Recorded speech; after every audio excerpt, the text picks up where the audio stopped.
우리가 올바른 신앙의 모습이라고 하는 주제로 말씀을 함께 보고 있습니다. 오늘은 백부장의 신앙에 대해서 우리가 함께 은혜를 나누려고 합니다. 백부장에 대해서는 마태복음 8장에도 기록되어 있는데 오늘 본문과 조금 내용이 다릅니다. 누가복음에서는 백부장이 예수님께 직접 말한 것이 아니라 가버나움의 장로들을 부탁해서 장로들이 예수님께 말씀한 것으로 되어 있는데, 이 마태복음에서는 백부장이 직접 예수께 나와서 예수님께 부탁한 것으로 이렇게 기록되어 있습니다. 이렇게 차이가 나는 것은 히브리 사람들의 문학적인 기법의 차이 때문에 그렇습니다. 히브리 문학에서는 누구를 시켜서 얘기를 했다 할지라도 그 시킨 사람이 직접 얘기한 것으로 기록하는 경우가 종종 있습니다. 그래서 마태는 백부장이 예수님께 무슨 이야기를 했느냐에 초점을 맞춰서 백부장이 직접 얘기한 것으로 기록하고 있는 것이고, 누가는 원래 누가복음의 성향 자체가 어떤 자세하게 또 직설적으로 얘기하는 경향이 있기 때문에 누가는 사실적으로 그 내용을 기록하고 있는 것입니다. 그래서 백부장이 예수님께 이야기했다고 할 때도 누가는 전후 사정을 자세하게 기록해서 백부장이 유대 장로들을 보내서 예수께 부탁했다라고 기록하고 있는 것을 보고 있죠. 오늘 본문의 내용을 들어가기 앞서서 이 백부장이 어떤 인물인가라고 하는 것을 알아보는 것이 오늘 본문의 내용을 이해하는 데 도움이 됩니다. 본문을 바로 해석하려면 이 백부장을 과대평가해서도 안 되고 또 과소평가해서도 안 되기 때문에 그렇습니다. 이 백부장에 대해서 신앙이 좋았다라고 얘기하려면 백부장이 어떤 상황과 또 어떤 여건에 있었는가라고 하는 것에 대해서 정확히 알아야 그의 신앙에 대해서도 얘기할 수 있게 되는 거죠. 이 백부장이라고 하는 것은 로마의 군대 편제 안에 있는 장교 가운데 한 명입니다. 성서학자들에 의하면 옛날 로마의 육군은 여러 개의 군단으로 형성되어 있는데 그 군단 안에는 10개의 대대가 있습니다. 성경에는 이탈리아 부대, 아우구스투스 부대라고 하는 것이 이제 나오게 되는데 그 부대 가운데 하나 정도라고 생각하시면 됩니다. 그리고 각 대대 안에는 중대가 3이 있고 또 중대 안에는 소대가 2개가 있게 됩니다. 이 소대를 지휘하는 사람이 바로 백부장이었다라고 생각하시면 됩니다. 로마 군대 편제까지는 알 필요는 없습니다. 잊어버리셔도 되는데 어쨌든 이 백부장은 우리나라로 얘기하면 소대장급, 소대장들보다는 조금 인원이 좀 많은 사람을 통솔했던 사람이었다라고 생각하시면 됩니다. 이 로마 백부장은 사람들의 대우, 사람들에 대한 인식도 로마 사람들에게 있어서는 인식도 좋았고 그 보수도 굉장히 많이 받는 편이었다라고 그럽니다. 자, 백부장의 의무는 오늘날 소대장이 가지고 있는 의무와 같이 자기 수하의 병사들을 훈련시키고 또 실제 전장에서 앞장서서 전쟁을 이끄는 그런 역할을 하게 됩니다. 예수님 당시의 백부장, 예수님 시대의 팔레스틴 지역 안에서의 백부장이다라고 한다면 이스라엘 백성들을 통치하는 군대의 백부장 아닙니까? 그래서 우리나라로 생각하면 일제 강점기 시대의 일제 군인이었다라고 생각하시면 이해가 좀 빠를 것으로 생각이 됩니다. BC 73년경에 로마 폼페이우스에 의해서 이스라엘이 함락되고 예수님 시대니까 기원 후 30년입니다. 벌써 100년이라고 하는 시기를 식민지로 이스라엘 백성들이 살고 있었습니다. 우리나라 일제 치하할 때 생각해 보시면 일본 경찰서장이나 군대를 이끄는 장교다라고 한다면 그 위세가 어마어마하죠. 그 사람들의 위세는 말할 것도 없이 일본의 앞잡이 노릇을 하는 한국 사람들조차도 무서울 것 없이 행동을 했습니다. 법 절차가 없는 것은 아니지만 그 법은 단지 그냥 보여주기 위한 법이고 마음에 들지 않으면 구타와 학대를 일삼았죠. 그리고 일단 잡아서 형무소에 넣고 고문을 해서 억지 자백을 받아놓고 법원에서 심판은 사실은 그냥 겉모습만 심판이지 그냥 법을 그대로 집행하기 위한 형식에 불과했습니다.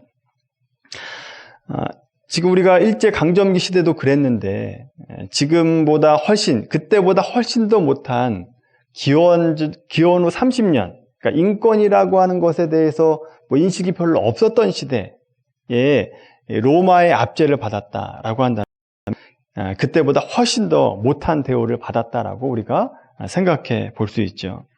만약 소동을 일으키거나 말썽을 부린다, 덮어놓고 잡아다 놓고 때리기부터 했습니다. 그래서 사도행전 22장에 보시면 바울이 잡혔을 때도 여부를 묻지 않고 그냥 먼저 사도 바울을 때리죠. 그랬더니 바울이 백부장에게 너희가 로마 시민권이 있는 나를 이렇게 함부로 대할 수 있냐라고 얘기하니까 그때서야 구타를 멈추게 되죠. 그리고 백부장이 천부장에게 가서 이렇게 얘기합니다. 이 사람이 사람이랍니다. 로마 사람 우리가 함부로 때린 것이 로마 정부에 알려지게 되면 우리가 큰 위험에 빠질 텐데 어떻게 하실 겁니까? 라고 한 얘기가 나오게 되죠.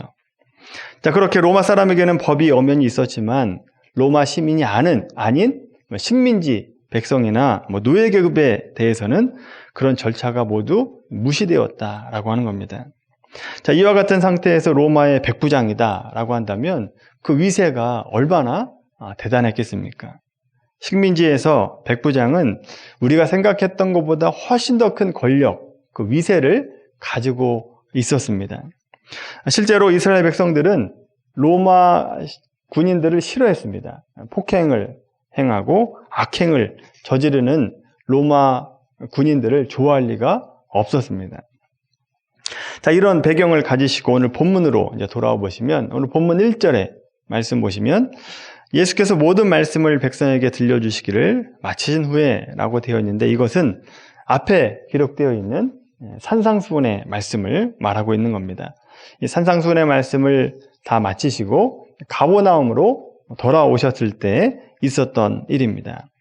예수님께서 가버나움으로 돌아오셨다라고 한 소식이 들리니까 한 백부장이 예수님 앞에 나아가서 자기 사정을 아뢰게 됩니다.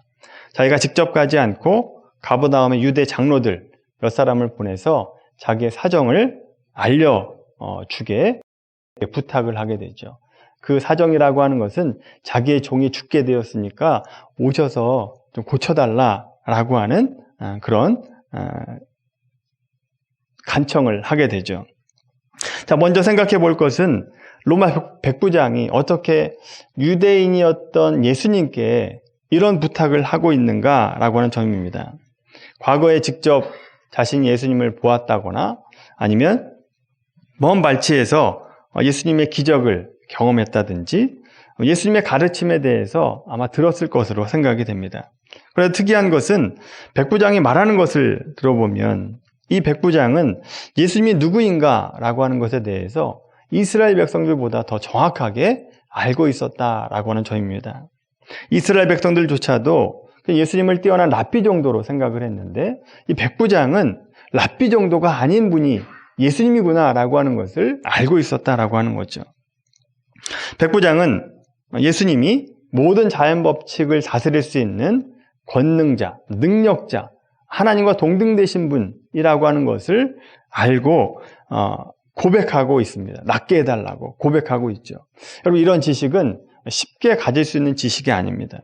성경을 잘 안다는 바리새인과 서기관들도 이런 믿음을 가지고 있지 않았는데 백부장은 얼마나 놀라운 믿음의 고백을 하고 있습니까? 오늘 본문의 6절과 8절 말씀 보십시오. 6절부터 8절까지 말씀 보시면 이런 얘기죠. 저는 일개 백부장에 불과한데도 내 수하에 있는 군인들은 내 말 한마디면 그 말의 타당성 여부에 상관없이 그 말에 순종합니다. 그 이유는 내가 로마로부터 권력을 받았기 때문입니다. 그런데 우리 인간계에서도 이런 명령이 움직이는데 하물며 자연계에서도 자연계를 명령해서 움직일 수 있는 주님의 말씀이다라고 한다면 굳이 우리 집에 오시지 않으신다 할지라도 말씀만으로도 그 병을 고칠 수 있을 줄 믿습니다. 이런 고백을 하고 있는 겁니다. 어떻게 이렇게까지 예수님을 잘 알 수 있었는가 생각해 보면, 만약 그가 예수님에 대해서 관심을 갖지 않았다라고 한다면 이런 지식은 절대 가질 수 없게 되는 거죠. 예수님에 대한 관심을 가진 것이 계기가 되어서 조금씩 예수님에 대해서 알다가 예수님이 누구인가라고 하는 걸 드디어 깨닫게 된 것입니다. 예수님은 감히 내가 가까이 나아갈 수 없는 분, 그래서 내가 직접 나아갈 수 없는 분으로 생각을 했습니다. 내 집에 오는 것을 감당할 수 없는 분으로 여기고 있었다라고 하는 거죠. 그러면 이렇게 이스라엘 백성들도 가지지 못했던 예수님에 대한 그런 분명한 관점, 예수님에 대한 가치관, 예수님이 누구인가라고 하는 것을 알았다라고 했는데 어디서 이것을 얻었는가라고 하는 것을 우리가 생각을 해봐야 됩니다. 피조물인 우리가 창조주 하나님에 대해서 바른 인식을 가지려고 한다면 언제든지 우리 스스로 생각하고 묵상해서 얻을 수 있는 것이 아닙니다. 하나님에 대한 바른 관점은 언제나 하나님께서 스스로 자신이 누구인가를 말씀해 주셨던 말씀을 통해서만 우리가 알 수 있게 되는 겁니다. 아무 생각 없이 무지에서 갑자기 예수 그리스도는 하나님이다 라고 하는 생각을, 그런 고백을 할 수 없다라고 하는 거죠. 그래서 백부장이 이렇게 예수님에 대한 바른 이해를 가질 수 있었던 것은 그 당시 하나님의 말씀, 구약을 얘기하는 거죠. 이 구약의 말씀에 대해서 배웠다라고 하는 걸 우리가 생각해 볼 수 있습니다. 백부장은 이 구약의 말씀을 틈틈이 배우고 읽고 보는 것을 통해서 비로소 하나님이 누구신가, 그리고 메시아는 누구인가라고 하는 것을 발견하게 되었다라고 하는 겁니다. 다만 오늘날처럼 우리가 쉽게 구약의 말씀, 신약의 말씀 이렇게 가지고 있는 것처럼 쉽게 구약을 읽었다라고 생각하시면 안 됩니다. 창세기만 해도 그 양피지 두께가 굉장히 두꺼웠기 때문에 많은 양의 창세기 말씀만 하더라도 많은 양의 양피지를 가지고 읽어야 되는데, 또 구약 성경이 39권으로 되어 있는데 모든 39권을 다 가지고 있었다라고 생각하시면 안 됩니다. 그렇게 낱개로 몇 권만 가지고 있었음에도 불구하고 그 빈약한 재료로 이 백부장은 로마의 다신교적인 그런 반인적인 헬라적인 신개념을 가지고 있었던 것이 아니라 분명한 신, 하나님이 유일하신 신이다라고 하는 개념을 가지고 있었죠. 로마의 제우스같이 많은 신 가운데 대장 노릇을 하는 그런 제우스 같은 신으로 인식한 것이 아닙니다. 그리고 헬라적인 신을 보시면 서로 질투하고 싸우고 그런 인간과 똑같은 그런 모습의 신이 아니라, 헬라적인 신이 아니라 하나님만이 유일한 신이다라고 하는 것을 분명하게 인식하고 있었다라고 하는 것입니다. 그래서 백부장은 하나님이 이 세상의 역사를 주관하시는 분, 그리고 예수님이 하나님과 동등되신 분, 그리고 하나님이 인격자라고 하는 사실을 분명히 알고 있었다라고 하는 거죠. 만약 이 백부장이 이러한 인식을 하고 있지 않았다라고 한다면 말씀만으로 병이나 마귀가 다 물러갈 것이다라고 하는 믿음을 절대 갖지 못했을 것이다라고 하는 거죠. 그래서 이 고백을 들어보면 백부장은 예수님이 어떤 초자연적인 능력을 가지신 분, 하나님과 동등된 분이라고 하는 것을 분명히 알고 있었다라고 하는 우리가 생각을 해야 됩니다.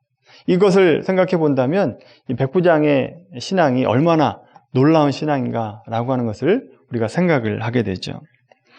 더욱 놀라운 것은 이 백부장이 하나님에 대한 바른 지식과 신앙을 가지고 있었고 그냥 단지 머리로만 가지고 있었던 것이 아니라 그 믿음이 삶으로 나타났다라고 하는 것이 더 놀라운 점입니다.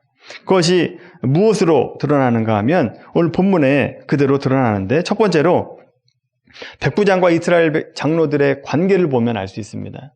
이 관계를 통해서 백부장이 어떤 인품을 가졌는가라고 하는 것을 알게 되죠.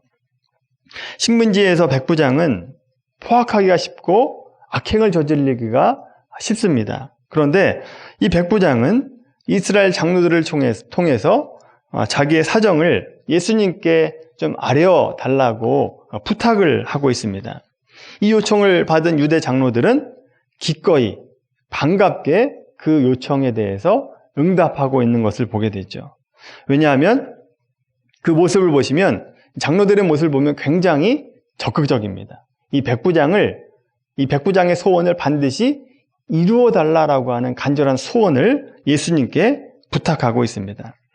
혹시 예수님께서 이방인이었던 로마 백부장의 요구에 거절하실까봐 될 수 있는 대로 백부장에 대해서 좋게 얘기하고 있는 모습을 보게 되죠. 이 사람이 로마의 군인이지만 히브리 백성들에 대해서 잘 대해줬고, 뿐만 아니라 자기 힘을 다해서 회당까지 지어줬던 사람입니다 라고 하는 것을 말하고 있죠.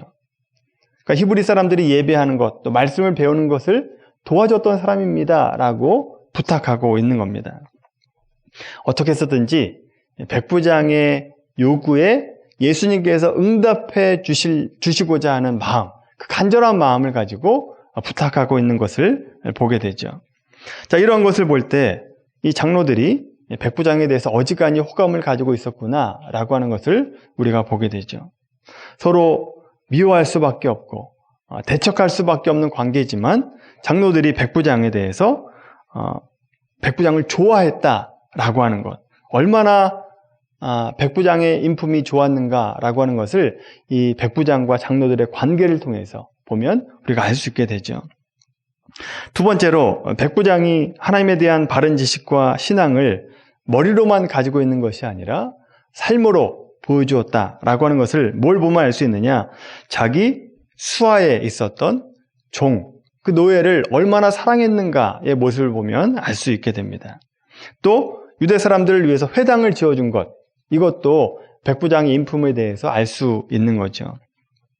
여러분, 종이라고 할 때도 이 백부장은 그냥 종이라고 얘기하지 않고 사랑하는 종이라고 표현하고 있습니다. 이 사랑한다라고 하는 이 말은 그냥 사랑한다라고 하는 말도 되지만 아주 존귀하게 여겼다라고 하는 뜻도 있습니다.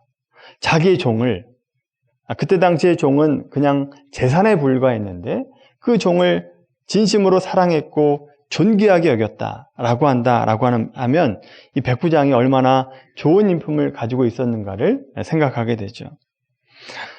또 혹자는 이 종이라고 하는 것은 좀 전에 말씀드렸듯이 재산이었기 때문에 재산이 없어지는 것에 대해서 두려워서 예수님께 부탁했다라고 하는 이런 얘기를 하는 사람들이 있습니다만, 만약 예수님께서 그런 의도를 알았다라고 한다면 백부장의 간구를 들어주실 리가 없습니다.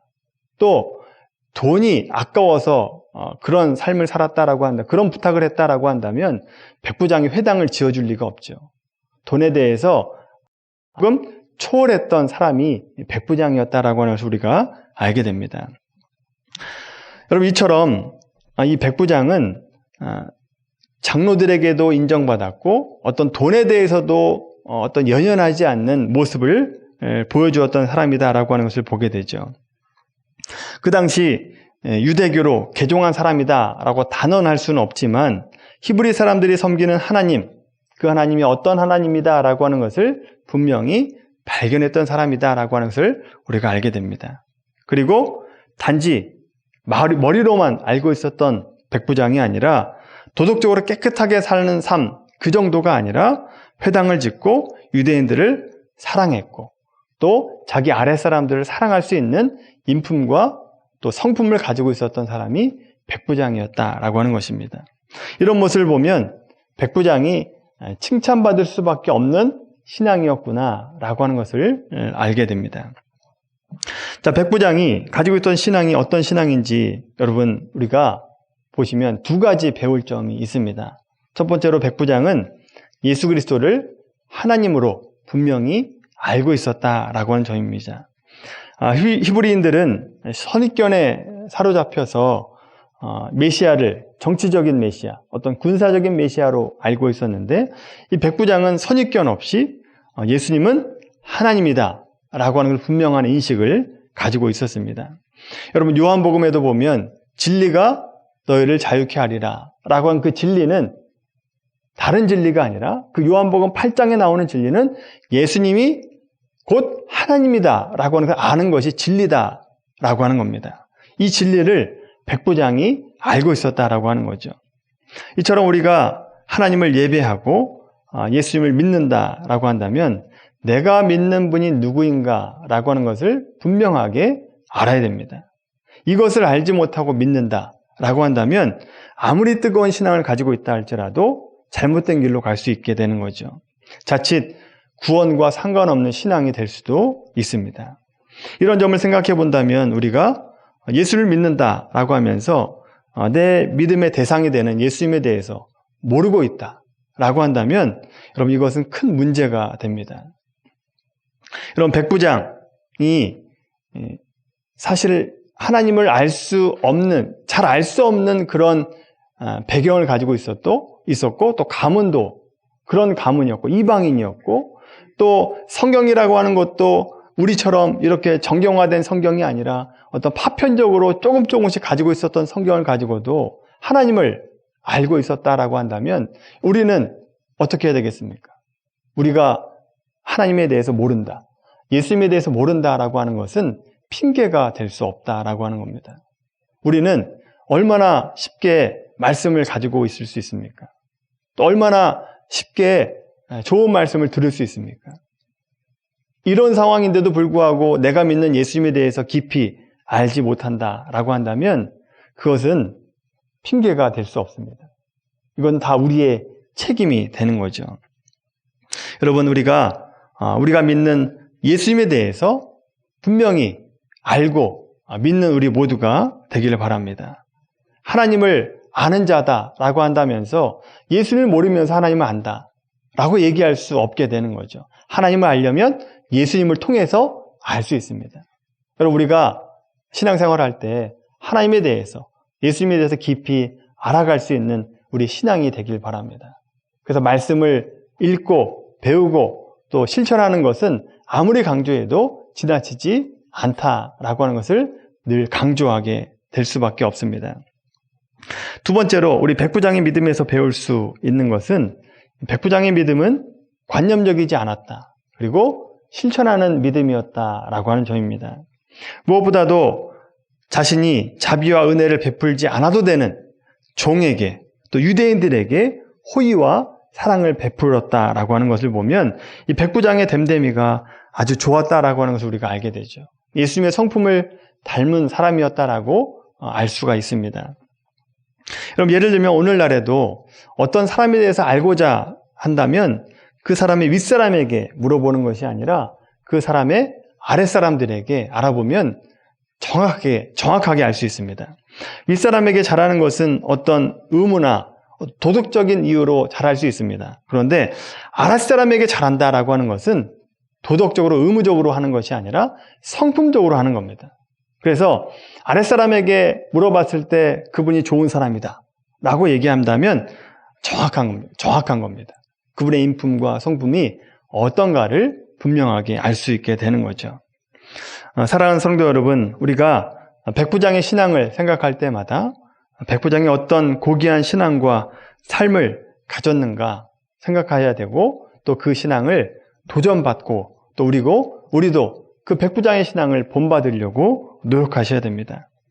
이런 예수님에 대한 인식, 그리고 머리로만 가지고 있었던 것이 아니라 그 신앙이 삶으로 드러내는 신앙이었다라고 하는 것이 우리가 본받아야 될 점이다라고 하는 거죠.